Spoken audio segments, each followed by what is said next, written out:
특별히 동방박사들의 행위를 통해서 하나님께 바른 예배의 자세 본다 그랬잖아요. 들어가 보고 엎드려 경배하고 드렸다 그러는데 먼저 들어가야 돼요. 하나님 앞에 예배의 자리로 들어가야 돼요.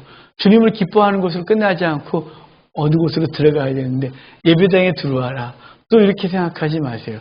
집에서 예배하는 것보다는 예배당에서 예배하는 게 훨씬 예배의 자세가 바라지고 그 예배의 집중도도 높아지고 더 좋겠죠. 가정에서보다 훨씬 나을 수 있습니다.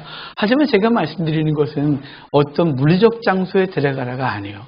물리적 장소에 들어가려면 여러분 이 할인교회 들어와 있습니까? 이게 무슨 경건하게 예배당 경건해 보입니까? 스테인글라스 좀 쫙 있고 파이프 오르간도 있고 고가 높은 데다가 성가대 수백명 쫙 써서 뭔가 쫙 그래야 좀 경건해 보이잖아요. 물리적 공간이 아니에요. 물리적 공간에 들어오라는 게 아니라 예수님 안으로 들어가셔야 돼요. 예수님 안에 들어가는 게 대체 뭐냐?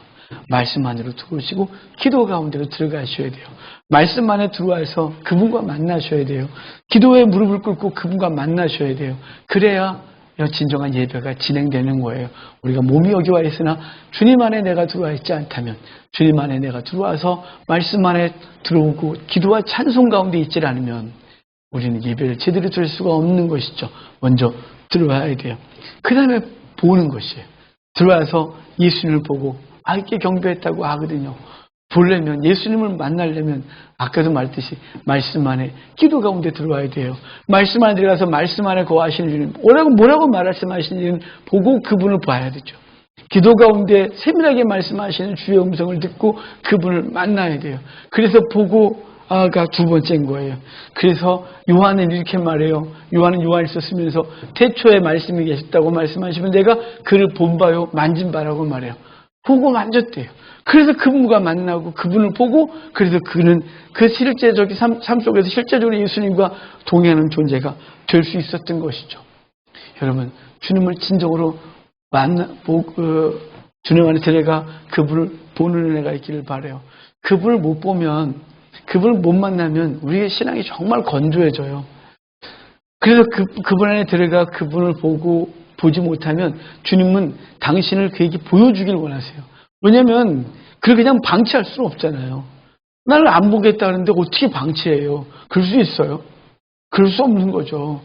나와 가장 가까운 사람, 내가 사랑하는 사람이 나를 거부한다고 해서 그래라 마 이럴 수는 없잖아요. 그 관계를 회복해야죠. 내 자녀가 나를 싫다고 해서 관계가 약간 깨졌으면 그 관계를 회복하기 위해서 부모된 내가 어떻게 하지? 이 관계를 어떻게 회복하지? 고민하고 나아가지 않겠어요. 사랑하는 사람이 먼저 가게 되어 있는 거예요. 사랑하는 사람이. 주님이 우리를 사랑하시는 우리 가운데 오셨죠. 그러니까 주님께서 우리가 주님을 외면하고 보이지 않겠다고 하고 만나지 않겠다고 하는데 그냥 버릴 수는 없는 거잖아요. 그래서 주님이 우리를 만나신 만나시는 방법이 있어요. 그것은 고멜이 호세아가 그의 아내 고멜이 맨날 바람 피고 나가 돌아다니니까 그에게로 다시 자기에게로 돌아오게 하는 유일한 방법이 뭐냐면 재물을 끊는 것이었어요. 그래서 그를 광야로 인도해 나갔고 광야에서 그는 진짜 자기의 남편을 다시 보게 된 거죠. 그래서 그는 고백하잖아요. 내가 당신 이제 주인님이라고 말하지 않고 내 남편이라고 말하겠습니다. 라고 말해요. 욥도 막연히 신앙생활을 했어요. 말씀 안에 쑥 들어온 적이 없어요. 하나님 안에 들어와서 그분과 영적 교통을 한 적이 없어요. 그냥 벌받을까봐 종교생활을 열심히 했던 사람이 욥이에요. 그런데 욥을 하나님은 그냥 종교생활 열심히 하는 존재가 아니라 인격적으로 만나기를 원해서 욥을 고난 가운데 들어가게 했고 결국은 욥이 고백하기를 내가 이전에는 귀로 들었는데 내가 눈으로 보나이다 이렇게 말하고 있는 거예요. 눈으로 보는 것이죠. 그렇게 해서라도 주님 우리를 만나길 원하시는 거예요. 여러분 주님 안에 들어오십시오. 그리고 주님을 뵈십시오. 그리고 그분께 엎드려 경배하는 것이에요.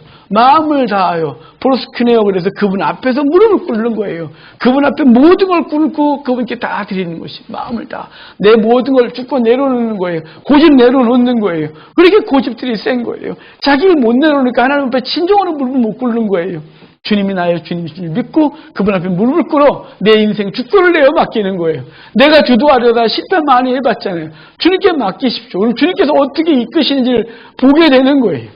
저도 저도 인생이 정말 급한 사람이었어요. 지금도 그 급한 성격이 남아있지만 예전에 조급증이 저를 굉장히 힘들게 했어요.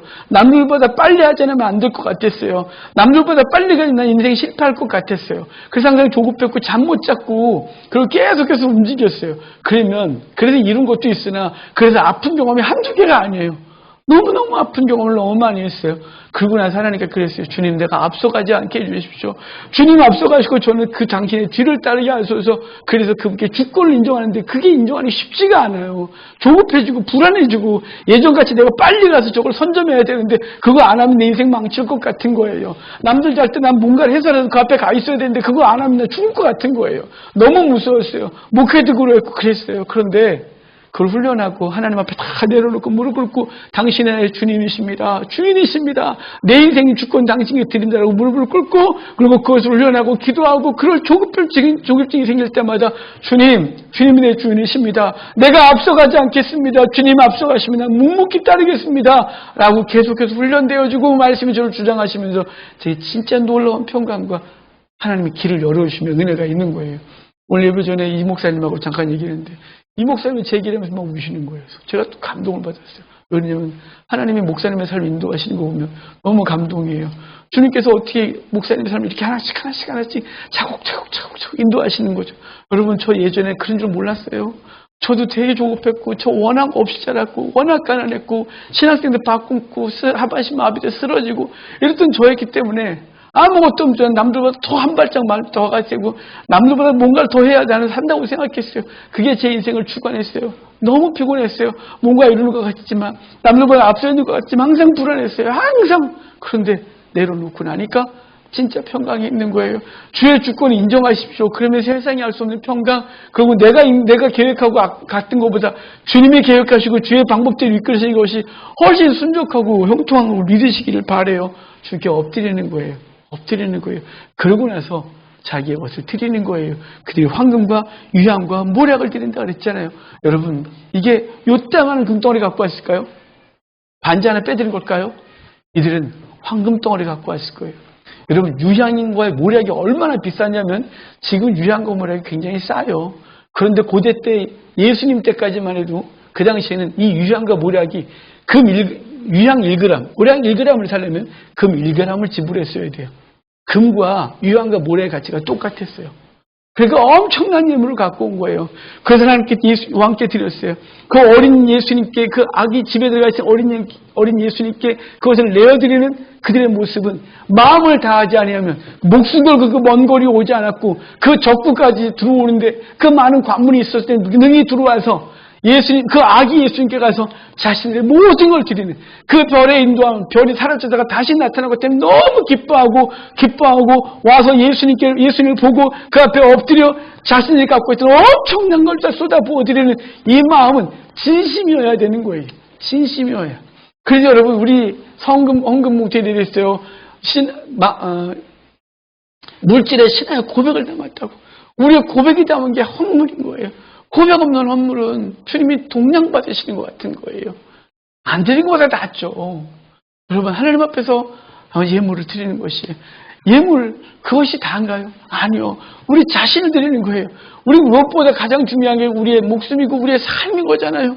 그 삶을 하나님 앞에 내어드리는 거예요. 그러니까 예배는 어떻게 드리는 거냐면 먼저 동기가 되는 게 주님을 기뻐함이에요. 주님을 정말로 사모하는 사람들이 드리는 게 예배인 거예요. 주님을 사랑하지 않는 예배 드리라고도 안 드려요. 그냥 억지로 드리는 거죠. 조건 걸어야 드리고 소리 한번 질러야 드리고 와서 싫은데 앉아 미치겠다 싶고 막 이러고 드리는 거죠. 안 드리면 혼날까 봐 예배 한번 가야 돼. 주일 한번 가야 돼. 안 하면 이상하게 인생이 꼬이더라고. 이러고 오는 사람은 무슨 예배가 진정으로 들을 수 있겠어요. 하나님을 기뻐하는 사람, 기뻐하는 사람들이 그 동기가 되어 주 앞에 나와 주님을 뵙고 주 앞에 엎드려 주에게 자기 주어진 하나님께서 허락하신 모든 것들을 내어드리는 그 마음으로 주 앞에 드리는 것이에요. 이런 예배가 우리 가운데 회복되길 주의 이름으로 축복합니다.